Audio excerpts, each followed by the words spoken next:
The moment Zane Morrison saw the emergency delivery request flash across his phone screen offering triple pay, he knew someone was desperate enough to match his own desperation. The snow had been falling for 18 hours straight, blanketing the mountain roads of Pine Ridge in 3 feet of white silence, and most of the delivery drivers had called it quits by noon. But Zane had a 6-year-old daughter at home who needed new winter boots because her toes were poking through the old ones. And triple pay meant he could finally afford them without choosing between boots and groceries. His rusted pickup truck groaned in protest as he loaded the last bag of groceries into the bed, covering them with a tarp he secured with bungee cords. The supermarket manager, Rita, watched from the doorway with concern etched across her weathered face. "You sure about this, Zane?" "That address is way up in the estates. Roads up there are probably worse than down here." "I have got to try," he said, his breath forming clouds in the frigid air. "Triple pay, Rita. That is rent money." She shook her head but did not argue. Everyone in Pine Ridge knew Zane's story. 2 years ago, his wife Emma had walked out on him and their daughter Lily without warning, leaving behind only a note saying she could not handle being a mother anymore. Since then, Zane had been juggling 3 jobs to keep them afloat, working delivery routes during the day, doing construction work when available, and picking up late-night security shifts at the mall during weekends. His parents had both passed years ago, and Emma's family had never approved of their marriage. It was just him and Lily against the world. The drive up the mountain took twice as long as it should have. Zane's truck slipped and slid on the icy curves, and twice he had to get out and shovel snow from around the tires when he got stuck. His hands were numb despite his work gloves, and his flannel jacket, though warm enough for town, felt inadequate against the mountain wind. But he kept going, thinking about Lily's face when he had dropped her off at his neighbor Mrs. Chen's house that morning. "Be careful, Daddy," she had said, wrapping her small arms around his neck. "The snow is really deep." "I will be fine, Princess," he had promised, kissing her forehead. "I will be back before dinner, and we will make hot chocolate together." The address led him to a massive iron gate set into a stone wall that seemed to stretch endlessly in both directions. Through the falling snow, he could barely make out a sprawling modern mansion perched on the hillside, all glass and sharp angles that seemed wildly out of place in the rustic mountain community. He pressed the intercom button and waited. "Hello." The voice that answered was feminine, young, and carried an edge of anxiety. "Grocery delivery for Miss Olivia Reeves." There was a pause, then the gates began to swing open with a mechanical hum. "Follow the driveway all the way up. Thank you so much for coming. I know the weather is terrible." The driveway wound through snow-laden pine trees for what felt like half a mile, before opening onto a circular courtyard in front of the house. Up close, the mansion was even more impressive, though Zane found himself wondering why anyone would build something so impersonal and cold looking in such a beautiful natural setting. Still, it was not his place to judge. He grabbed as many grocery bags as he could carry and made his way to the front door, his boots crunching through snow that was nearly knee-deep in places. The door opened before he could knock, and Zane found himself face to face with the most beautiful woman he had ever seen. She looked to be in her late 20s, with dark auburn hair pulled back in a messy bun, striking green eyes that seemed too large for her delicate face, and a dusting of freckles across her nose. She wore an oversized cream-colored sweater and black leggings, and her feet were bare despite the cold. What struck him most was the vulnerability in her expression, a mix of relief and something that looked almost like fear. "Oh, thank God," she breathed. "Please, come in. You must be freezing." Zane stomped the snow off his boots and stepped into a cavernous entryway with soaring ceilings and minimal furniture. The house was beautiful in an austere way, but it felt empty, unlived in. "I have got more bags in the truck. Let me just make a few trips." "I can help," she said immediately. "No need, madam. That is what you are paying me for." He gave her a polite smile and headed back out into the storm. It took 4 trips to get all the groceries inside. By the time he brought in the last load, his teeth were chattering and his fingers had gone from numb to painfully cold. Olivia had been unpacking the bags in the kitchen, a massive space with marble countertops and professional-grade appliances that looked like they had never been used. When she saw him shivering, she immediately moved to a cabinet. "You need to warm up before you drive back down." "I am making you coffee, and I will not take no for an answer." "I appreciate that, but I really should get going. The roads are only going to get worse." She turned to face him, and he saw genuine concern in her eyes. "Please, you drove all the way up here in this weather to bring me food. The least I can do is make sure you do not get hypothermia on the drive home." She paused, then added more quietly, "Also, I could really use the company. I have been alone here for 3 days." Something in her voice made Zane reconsider. It was not just loneliness he heard, but something deeper, almost desperate. He nodded. "Coffee would be great, thank you." As she busied herself with an espresso machine that probably cost more than his truck, Zane looked around the kitchen. There were no personal touches anywhere, no photos on the fridge, no magnets from family vacations, none of the lived-in clutter that made a house a home. It reminded him of a showroom. "You live here alone?" he asked, then immediately felt intrusive. "Sorry, that is none of my business." "It is fine," Olivia said, her back still to him as she worked. "Yes, it is just me. I bought this place 6 months ago, thought the isolation would be good for me. Peaceful, you know," she laughed, but there was no humor in it. "Turns out isolation and peace are not the same thing." She handed him a mug of coffee, and their fingers brushed briefly. Even that momentary contact sent an unexpected jolt through him, something he had not felt since the early days with Emma. He pushed the thought away immediately.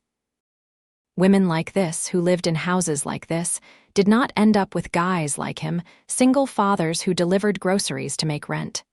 "Thank you," he said, wrapping his cold hands around the warm mug. "This is perfect." They stood in silence for a moment, sipping their coffee. Olivia seemed nervous, fidgeting with the sleeve of her sweater. Finally, she spoke. "I am sorry if I seemed desperate on the phone earlier. It is just, I have been stuck here since the storm started.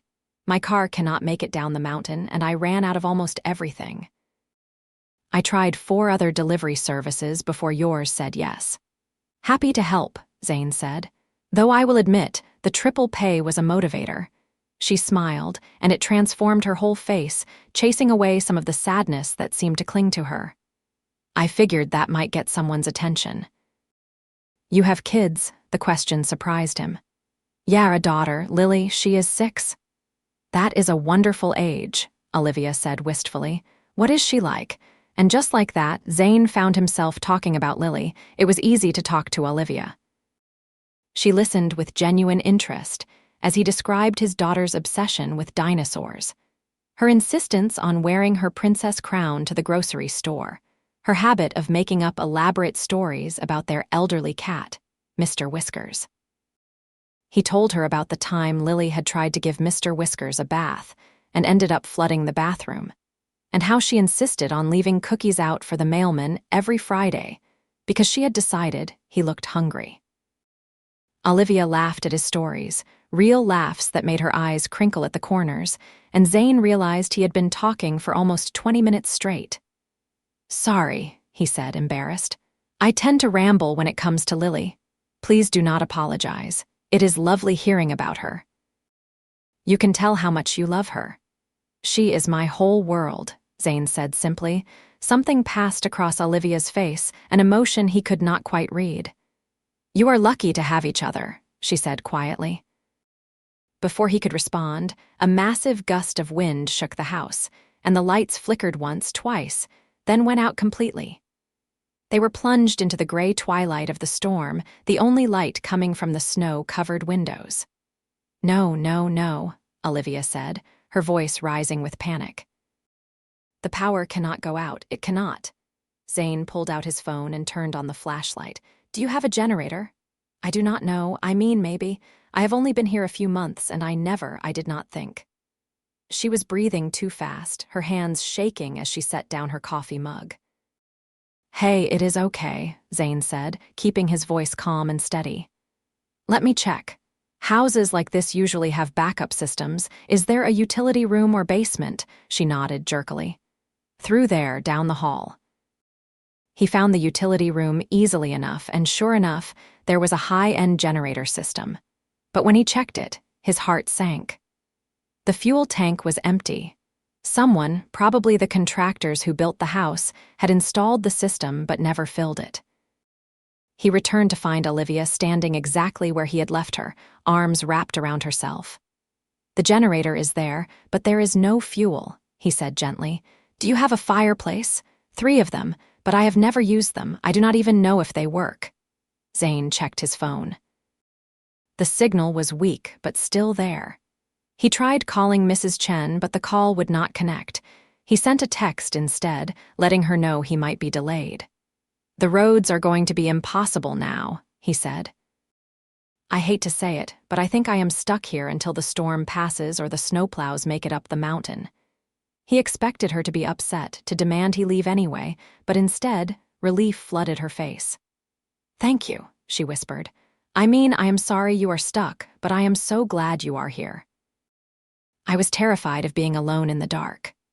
Over the next hour, as the storm raged outside and the house grew steadily colder, Zane worked to make them safe and comfortable. He checked all 3 fireplaces and found that the one in the living room was functional. He gathered wood from the covered stack on the back patio, noting with approval that it was properly seasoned and dry. Soon he had a fire roaring, pushing back the cold and the darkness. Olivia watched him work with something like awe. How do you know how to do all this? He shrugged, arranging the logs for maximum heat. Grew up in Pine Ridge. My dad taught me everything about surviving mountain winters. Plus, I do construction work sometimes, so I have learned my way around houses. I grew up in the city, she said, sitting cross-legged on the floor in front of the fire. I could not even tell you how to check a smoke alarm, let alone start a fire. Different worlds, Zane said, settling down beside her. Not too close, maintaining a respectful distance, though part of him wanted to sit closer, to soak in the warmth of her presence as much as the fire's heat. Tell me about your world, Olivia said. What is it like, raising a daughter on your own in a place like Pine Ridge? So he told her. He talked about the tight-knit community where everyone knew everyone else's business, for better or worse. He described the local diner where Lily always ordered chocolate chip pancakes, the library where they spent Saturday mornings, the park where he pushed her on the swings until his arms ached. He talked about the hard parts too, the loneliness of single parenthood, the constant worry about money, the guilt he felt when he had to miss her school events because of work. Her mother left 2 years ago, he found himself saying, surprised at his own openness. Just woke up one morning and decided she was done. Left a note saying she could not handle being tied down, and that was it. I have not heard from her since. Olivia's hand found his in the firelight, a gesture of comfort that felt surprisingly natural. That must have been devastating. For Lily, yeah. She still asks about her mom sometimes, and I never know what to say. How do you explain to a 6-year-old that her mother chose to leave? He stared into the fire, his jaw tight. For me, honestly, I realized I had been doing everything on my own for a while anyway. Emma had checked out long before she physically left, but I worry about what it does to Lily growing up without a mom. She has you, though, Olivia said softly, and from everything you have told me, you are doing an amazing job. I am just trying to keep us afloat. Some days I feel like I am drowning. They sat in silence for a while, hands still clasped. Finally, Zane spoke again. Your turn. What brought you to Pine Ridge? This does not exactly seem like your scene. Olivia took a deep breath, and he could feel her tension through their joined hands. I needed to disappear for a while. No, that is not quite right. I needed to figure out who I am when I am not being who everyone expects me to be. That sounds complicated. It is. She pulled her hand away, wrapping her arms around her knees. Can I tell you something? Something I have not told anyone in Pine Ridge. Of course. I am Olivia Reeves. Like the Olivia Reeves, Reeves Technologies. Zane stared at her blankly. I am sorry, should I know what that means? She let out a surprised laugh. You really do not know. I do not exactly keep up with the tech world. I am more of a wrench and hammer kind of guy. My father founded Reeves Technologies 30 years ago. It is one of the biggest software companies in the world. When he died last year, he left everything to me. Billions of dollars, Zane. I am a billionaire, and I have no idea what to do with it.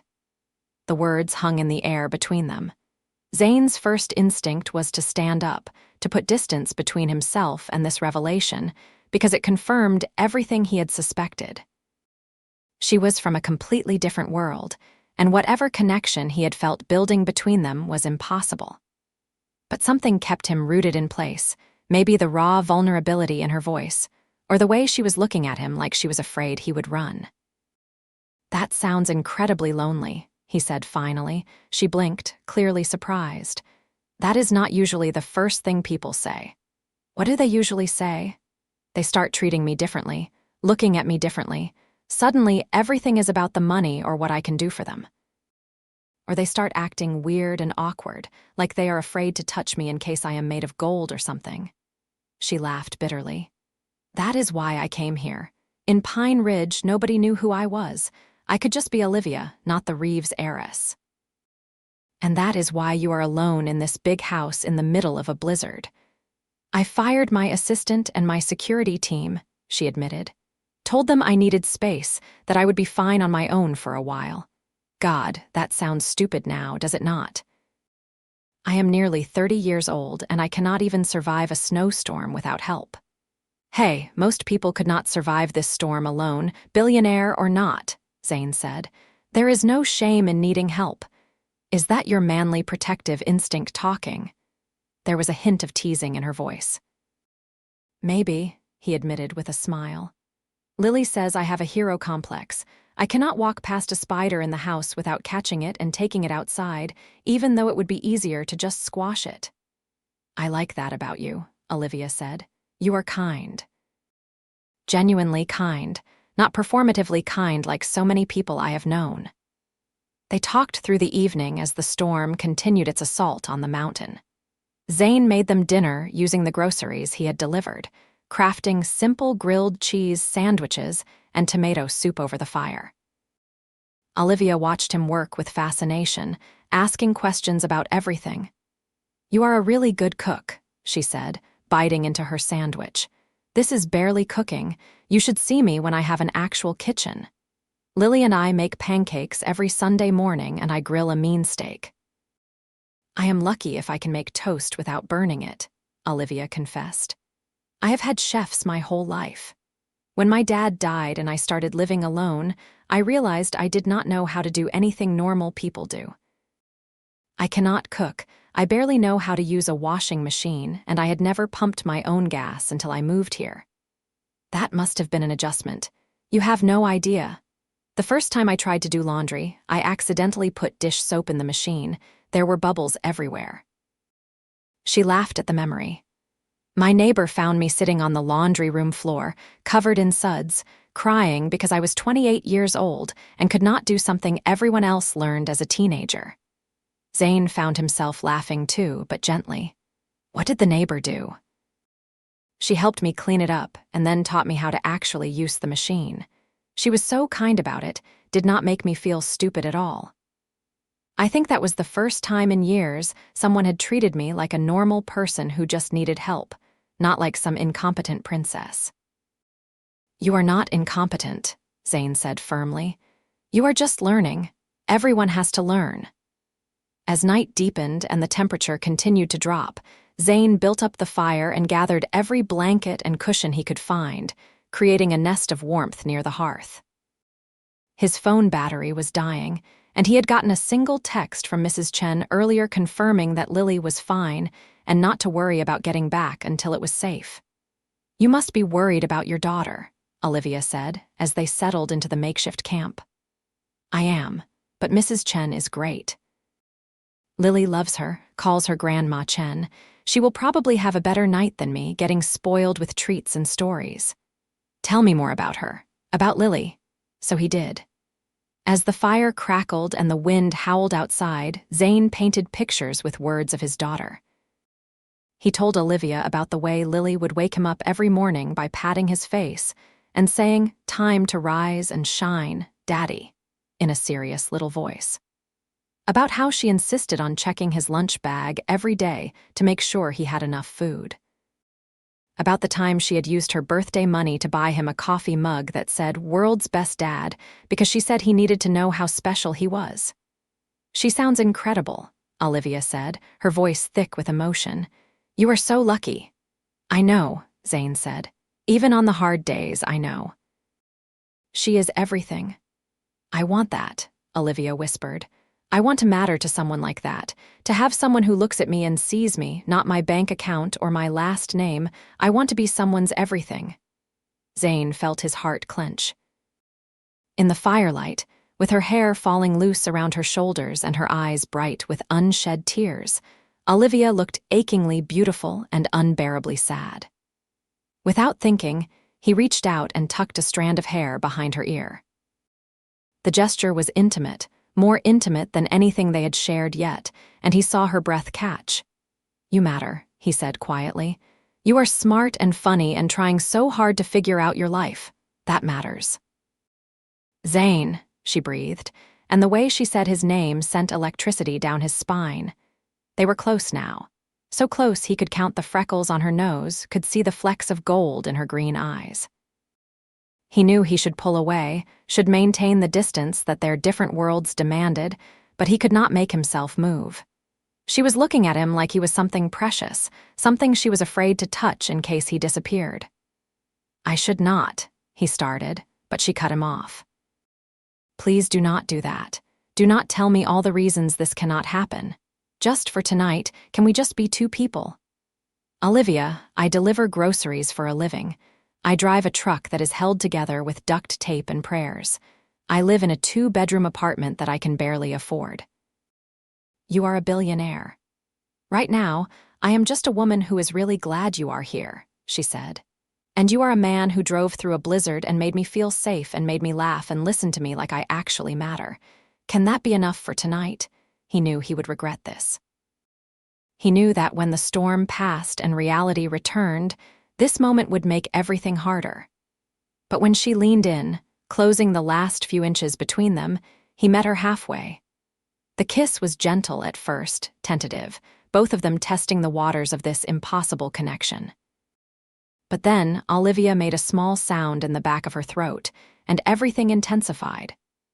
Zane cupped her face with both hands, deepening the kiss, and she pressed closer, her fingers tangling in his flannel shirt. She tasted like tomato soup and coffee and something sweet he could not name, and he knew in that moment that he was completely lost. When they finally broke apart, both breathing hard, Olivia rested her forehead against his. "That was," she started. "Yeah," he agreed, unable to find better words. They stayed close, wrapped in blankets and each other, talking and kissing and slowly exploring this fragile thing growing between them. Zane learned that Olivia was ticklish behind her left ear, that she had a scar on her wrist from falling off a horse when she was 12, that she hummed unconsciously when she was content. She learned that he had a tattoo of Lily's name over his heart, that he had played baseball in high school and still missed it, that he always slept on the right side of the bed even though there was no one to share it with. "Why did you really come up this mountain today?" Olivia asked as they lay side by side, watching the fire. "I know you said triple pay, but you could have died in this storm." Zane was quiet for a moment, considering. "Lily needs new boots. Her toes are coming through the old ones, and I have been putting it off because every time I get a little money saved, something else comes up. The truck needs repairs, or the rent goes up, or she needs something for school. I am not destitute or anything. We have food and shelter and everything we need, but there is never quite enough for everything she deserves. You drove through a blizzard for boots. I would drive through 100 blizzards for her. That is what being a father means." Olivia kissed him again, slow and sweet. I meant what I said earlier. She is so lucky to have you. I am the lucky one. They fell asleep, tangled together, warm and safe while the storm raged on outside. Zane dreamed of impossible things, of mornings waking up next to Olivia, of Lily laughing as Olivia pushed her on the swings, of a life where different worlds could somehow merge into one. He woke to gray morning light filtering through the windows and Olivia still asleep in his arms, her face peaceful in a way he had not seen while she was awake. For a moment, he let himself pretend this was his life, that he got to wake up like this every day. Then reality crept in with the dawn. The storm had passed. He could hear the scraping sound of snowplows in the distance, working their way up the mountain roads. Soon he would have to leave, return to his real life, and this strange, magical night would be over. The thought made his chest ache. Olivia stirred, her eyes fluttering open. When she saw him watching her, she smiled. Hi yourself. How did you sleep? Better than I have in months. She stretched, then seemed to realize the same thing he had. The storm stopped. Yeah, sounds like the plows are coming. Neither of them moved. Neither wanted to be the first to acknowledge that the spell was breaking. Last night was not just because of the storm, was it? Olivia asked quietly. I mean, for me it was not. I need you to know that. For me either, Zane said. But Olivia, I do not see how this works. Our lives are so different. What if I do not want them to be? She sat up, pushing her hair out of her face. What if I want the life you have? The community and the connections and the normal, real things. You say that now, but you have no idea what it is really like. I am talking about budgeting every dollar, about going without so your kid can have what she needs, about having to choose between fixing your truck and buying new clothes. It is not romantic or noble. It is exhausting and stressful and hard. And you think having money makes life easy? Her voice rose with emotion. I have not had a real relationship in 5 years because I never know if people like me or my money. My own uncle tried to have me declared incompetent so he could control my inheritance. I cannot go anywhere without security and photographers and people constantly wanting something from me. I have everything money can buy and nothing that actually matters. Olivia, I am not saying I want to give it all away. I know that would be stupid and irresponsible. But I came to Pine Ridge because I needed to be someone else for a while, and last night, with you, I finally felt like myself. Like a real person with real feelings that actually matter. Do you understand? He did. God help him, he did. So what are you saying? I am saying, let me try. Let me figure out how to be the person who lives in Pine Ridge, who learns to cook and do laundry, and maybe even gets to know a little girl who loves dinosaurs and her daddy. I am not asking for promises or forever. I am just asking for a chance. Zane's practical side screamed at him to say no, to protect himself and especially to protect Lily from the inevitable heartbreak when this did not work out. But his heart, the part of him that had felt more alive in the past 12 hours than he had in 2 years, told him to take the leap. I need you to understand something first, he said seriously. Lily is my priority, always. If you come into our lives, even just to try, you have to mean it. Because if she gets attached to you and you decide this experiment is not working, it will destroy her. She has already lost one mother. I cannot let her lose someone else. I would never hurt her, Olivia said fiercely. I swear to you, Zane, if I do this, I am all in. Okay, then. He took her hand, lacing their fingers together. Let us try. The next weeks unfolded like something out of a dream. Olivia threw herself into becoming part of Pine Ridge with an intensity that was both endearing and slightly overwhelming. She started showing up at the community center, volunteering to help with the after-school program. She took cooking classes at the local adult education center, texting Zane pictures of her attempts with captions like, "Is it supposed to smoke like this?" And I successfully made rice without burning it. Zane took things slowly, both for Lily's sake and his own. They went on dates, Real dates where Olivia insisted on going to the local diner or the pizza place instead of expensive restaurants in the city. She wore jeans and sweaters, her hair in simple ponytails, and seemed genuinely happy in a way that made her radiant. People in town started recognizing her, but most did not know who she really was. To them, she was just Olivia, the woman who lived up in the old Hendricks estate and who was dating Zane Morrison. Introducing her to Lily had been terrifying.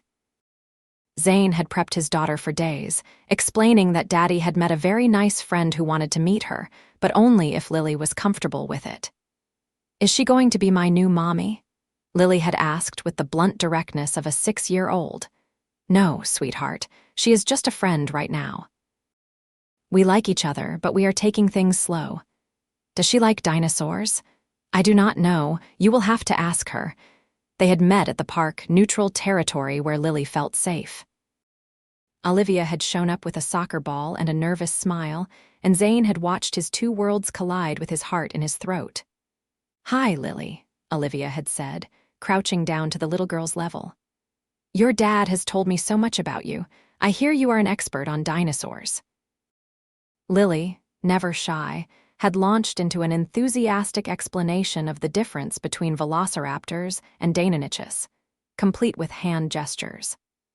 Olivia had listened with genuine interest, asking questions that showed she was actually paying attention. Within 20 minutes, they were kicking the soccer ball back and forth, Lily's laughter ringing out across the park. "She is really nice, Daddy," Lily had proclaimed later, "and she is really bad at soccer, which is funny." After that, Olivia became a regular presence in their lives. She came to Lily's school play, sitting next to Zane in the cramped auditorium and applauding enthusiastically when Lily came on stage as tree number 3. She joined them for Sunday morning pancakes, learning to flip them under Zane's patient instruction while Lily supervised from her chair. She played countless games of dinosaur hide and seek and listened to Lily's elaborate stories with the same attention she had probably once given to corporate board meetings. But it was not all easy. There were moments when the reality of their different worlds crashed back in. Like the time Olivia casually mentioned, she needed to fly to New York for a board meeting and Zane realized she could leave whenever she wanted while he was tied to Pine Ridge by necessity, not choice. Or when Lily asked why Olivia's house was so big if she lived alone, and he had to figure out how to explain wealth disparities to a 6-year-old. The hardest moment came 6 weeks after the blizzard. Zane's truck, which had been on its last legs for months, finally died completely.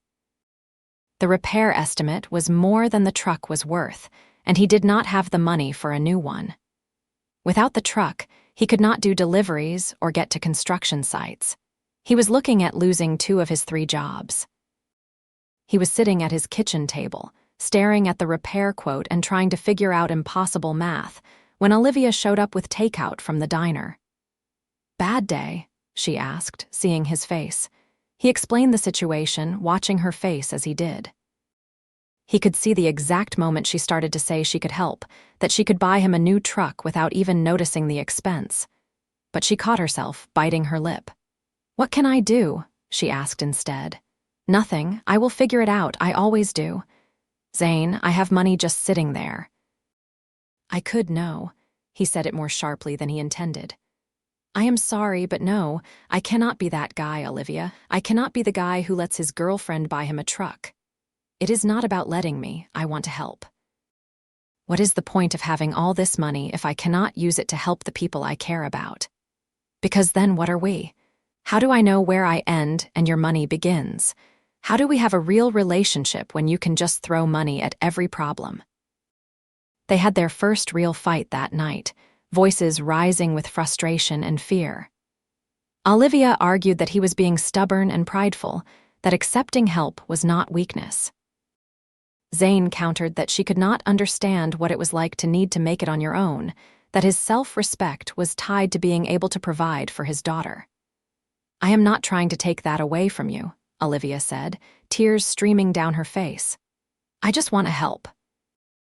And I appreciate that, I do, but I need to do this myself." She left angry, and Zane spent a sleepless night wondering if he had just destroyed the best thing to happen to him in years over his own pride. But in the morning, he found a note slipped under his door. "I talked to Rita at the supermarket. They have a delivery van they are not using, and she said you could lease it for cheap until you figure out the truck situation. I did not pay for anything or interfere. I just made a phone call to give you an option. I am sorry for pushing last night. I understand you need to do things your way, but please let people help you sometimes. You do not have to carry everything alone. I love you." Oh, Zane read the note 3 times, his heart pounding. She loved him. Olivia Reeves, billionaire heiress, loved him, and more importantly, she understood him. She had found a way to help without taking away his agency, respecting his boundaries while still showing she cared. He called her immediately. "I love you too," he said when she answered, "and I am sorry for being such a stubborn idiot." "You are not an idiot. You are proud and strong and you want to take care of your daughter. I love that about you. But Zane, we are supposed to be a team. Let me be part of the team sometimes. I am trying. This is all new for me. For me too, we will figure it out together." That afternoon, he leased the van from Rita and kept his delivery job. He also swallowed his pride and asked Olivia if she knew anyone who might need construction work. She did not offer to pay for anything herself, but she made calls, using her connections to line up 3 months of steady contracting work for him. It was not charity. It was partnership, and learning to accept that was one of the hardest and most important things Zane had ever done. As spring came to Pine Ridge, melting the last of the winter snow, their relationship deepened. Lily had started calling Olivia Liv, and the two of them had their own friendship that existed separately from Zane. He would come home from work to find them baking cookies together, the kitchen covered in flour, and both of them laughing. Or Olivia would text him pictures of their adventures, like the time they had tried to build a birdhouse and it had collapsed immediately, or when they had painted rocks to hide around the park for other kids to find. Olivia was learning to be normal, as she put it. She could now cook basic meals, do laundry without incident, and had even learned to change a tire under Zane's instruction. But more than that, she was learning to be happy. The sadness that had clung to her that first night gradually lifted, replaced by a lightness that made her seem to glow from within. For Zane, having Olivia in his life felt like finally being able to breathe fully. She understood the weight he carried and never tried to take it from him, but she helped him bear it. She showed up for the small moments, the school pickups and bedtime stories, not because she had to, but because she wanted to. She made him laugh when he was stressed and challenged him when he was being too hard on himself. They had not discussed the future much, both content to live in the present. But 8 months after that blizzard night, things came to a head in an unexpected way. Lily's school was having a mother-daughter event, a tea party where moms were supposed to come and do crafts with their daughters. Lily had not mentioned it, but Zane had seen the flyer and his heart had broken. For 2 years, they had navigated these kinds of events with his neighbor Mrs. Chen stepping in, and Lily always smiled and said it was fine, but he knew it hurt her. He was trying to figure out how to bring it up when Lily came to him, wringing her small hands nervously. "Daddy, can I ask Liv something?" "Of course, princess. What is it?" "The mother-daughter tea party is next week, and I know Liv is not my mom, but she is kind of like a mom, and I really want her to come with me. Do you think she would? Or would that be weird?" Zane felt his throat tighten. "I think you should ask her yourself." "But sweetheart, you know Liv loves you very much. I think she would be honored." When Lily asked Olivia the next day, trying so hard to sound casual and not show how much it mattered, Olivia burst into tears and said yes immediately. She hugged Lily tight, and over his daughter's head, her eyes met Zane's. In that moment, he knew. He waited until after the tea party, which according to Lily was the best day ever because Liv had brought fancy cookies and taught her how to make friendship bracelets. That night, after Lily was asleep, Zane asked Olivia to come over. "I need to talk to you about something," he said, and watched her face go pale. That sounds serious. It is. Olivia, I love you. Lily loves you. You have become part of our family, and I cannot imagine my life without you anymore. I love you both too, so much. But we need to talk about what this actually is, because we have been existing in this bubble, pretending we are just a normal couple, but you are not normal. You have responsibilities and a life that extends way beyond Pine Ridge, and I need to know what you really want. Because if this is temporary, if you are going to eventually go back to your real life, I need to know now before Lily gets any more attached. Olivia took his hands, holding them tightly.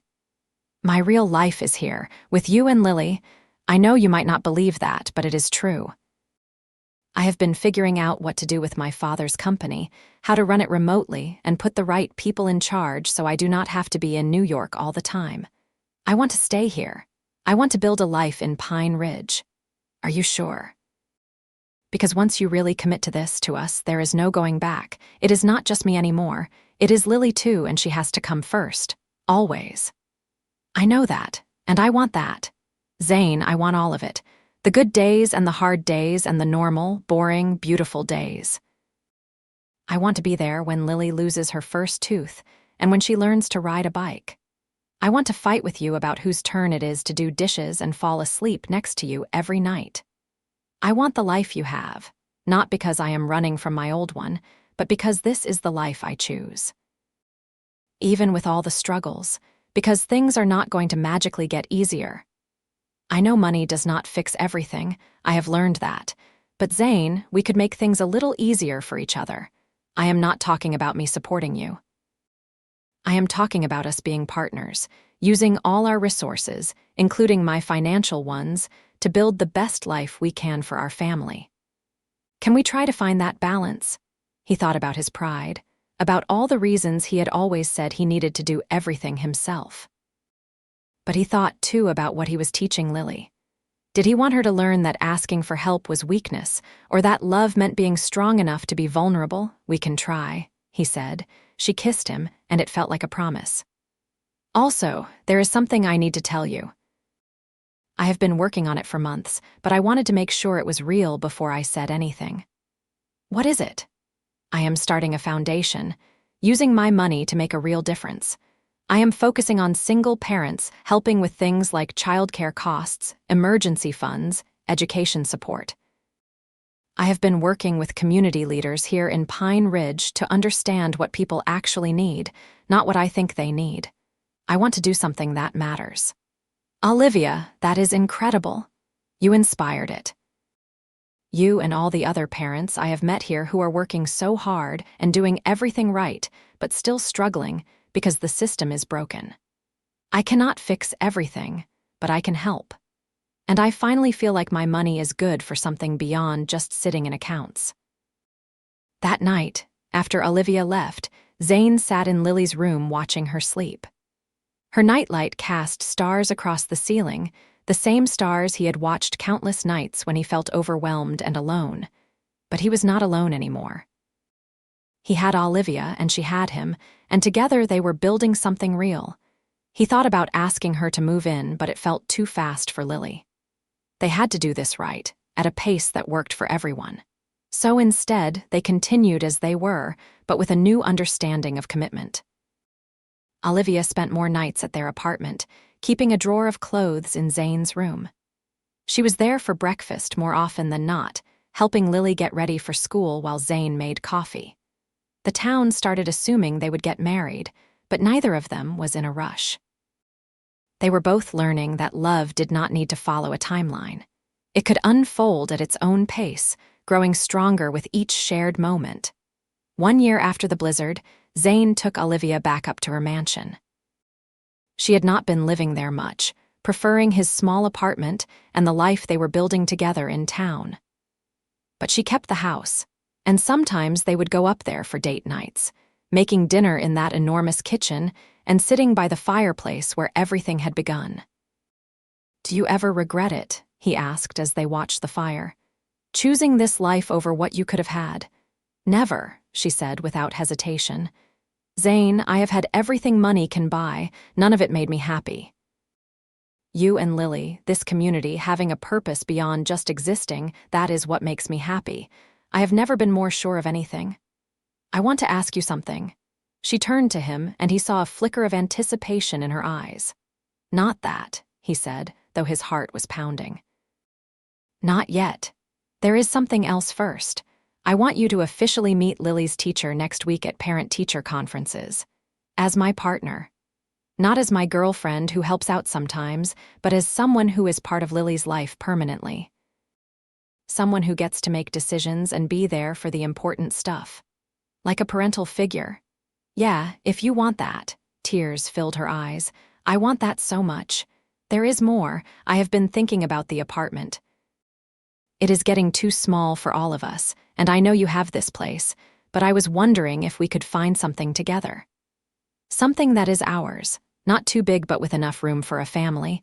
And before you offer, I want to contribute. I have been saving, and with the foundation work I have been doing part-time and the contracting jobs, I actually have some money put away. We can be real partners in this. You have been doing foundation work. I did not know that. You needed someone who understood what it was like to be on the other side, someone who could connect with the families you are trying to help.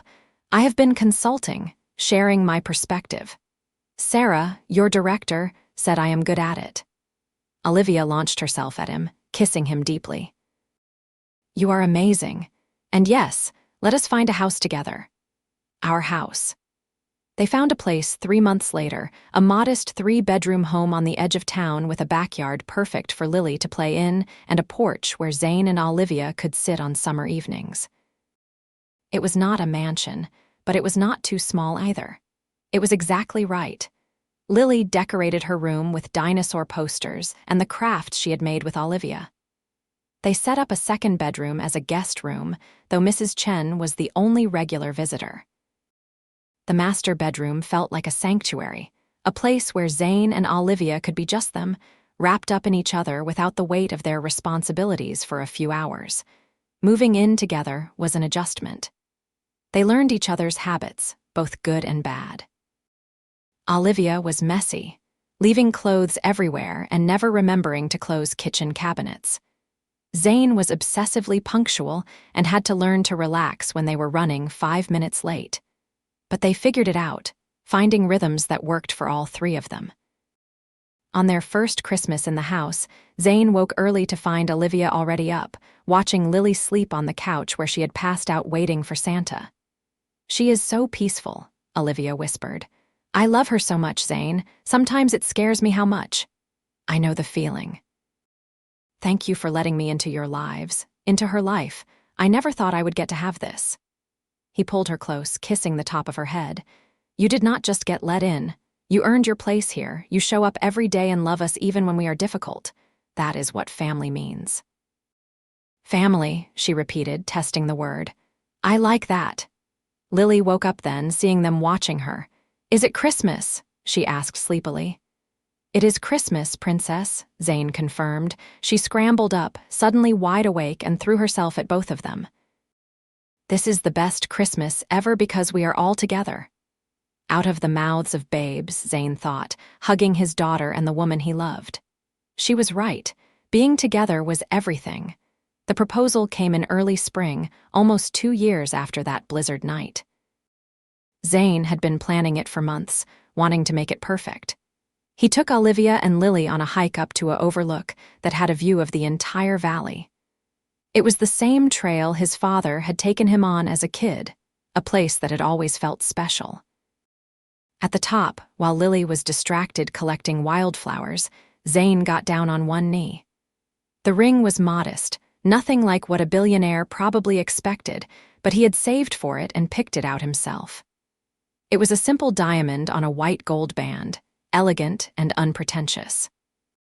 "Olivia Reeves," he said, and she turned to see him kneeling, her hand flying to her mouth. "You came into my life on the worst storm I have ever seen, and you have been my shelter ever since. You love my daughter like she is your own, and you love me even though I am stubborn and proud and sometimes difficult. You make me want to be better, to do better. Will you marry me?" "Yes," She did not even look at the ring before saying it, dropping to her knees to kiss him. Yes, yes, yes. Lily came running over, saw the ring, and started jumping up and down. Does this mean Liv is going to be my mom? Olivia looked at Lily, then at Zane, her eyes questioning. He nodded. This was her moment. Only if you want me to be, Olivia said carefully. I would never try to replace your birth mother, but I love you so much, and I would be honored to be your mom in whatever way feels right to you. Lily threw her arms around Olivia's neck. I want you to be my mom. I love you, Mom. Olivia sobbed, holding Lily tight while Zane wrapped his arms around both of them. They stayed like that for a long time, a family in every way that mattered, while the spring sun warmed them and the valley stretched out below in all its beauty. They got married 3 months later in a small ceremony in town. Olivia wore a simple white dress from a local boutique, nothing designer or extravagant. Lily was the flower girl, taking her job very seriously as she scattered petals down the aisle. Mrs. Chen cried through the whole ceremony, as did half the town who had come to celebrate with them, when the pastor pronounced them husband and wife, and Zane kissed Olivia while everyone cheered. He felt a completeness he had never known before. This woman had changed everything. She had taken his struggling, complicated life and not fixed it or made it easier, but joined him in it. She had become part of his family in the truest sense, loving Lily with her whole heart and standing beside him through every challenge. I love you, Mrs. Morrison, he whispered against her lips. I love you too, she whispered back. The reception was at the community center, with potluck dishes and a DJ who played old country songs and modern pop hits with equal enthusiasm. Zane danced with Olivia, then with Lily, then with both of them at once, laughing as they stepped on his feet and spun in circles. It was not fancy or elegant. It was loud and joyful and real. Later, when things wound down and Lily had fallen asleep on a pile of coats with 3 other kids her age, Olivia and Zane stepped outside for air. The night was clear, stars brilliant overhead, the same stars that had shone on that blizzard night 2 years ago. How did we get here? Olivia asked, leaning into his side. Sometimes I still cannot believe this is my life. I drove through a snowstorm to deliver groceries to a woman I did not know, Zane said. Best decision I ever made. I ordered groceries from a delivery service instead of waiting out the storm alone. Best decision I ever made. We got lucky. No, Olivia said firmly. We got brave. We both chose to take a chance on something that seemed impossible. That is not luck. That is courage. He kissed her, slow and sweet and full of promise. I will choose you every day for the rest of my life. And I will choose you and Lily. Always. 5 years later, they stood in that same spot outside the community center, watching Lily play soccer while Olivia's hand rested on her pregnant belly. They had expanded their family carefully, making sure Lily was ready before deciding to have a baby. Now, at 11, Lily was excited to become a big sister. Are you scared? Olivia asked, watching Lily laugh with her friends. Terrified, Zane admitted. Starting over with a newborn at 40 feels insane. At least this time we know what we are doing. Do we, though? She laughed. Good point, but we will figure it out together, just like everything else. The baby, a boy they named Mason, arrived in early December, right as the first snows started falling. Lily was smitten immediately, insisting on helping with everything and constantly checking to make sure her little brother was okay. Olivia had stepped back from active management of most of her companies, though she kept her foundation work, finding deep satisfaction in making a difference in people's lives. Zane had moved into foundation work full-time, using his experiences and connections to help other struggling parents in ways that actually mattered.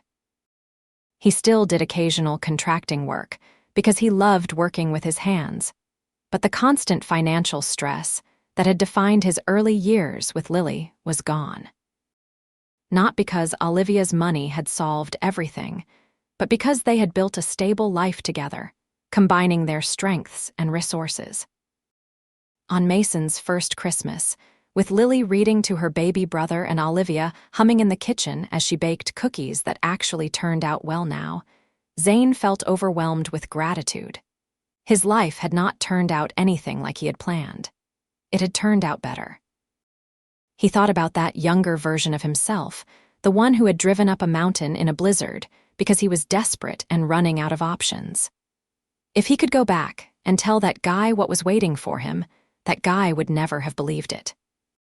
A billionaire heiress who loved him exactly as he was.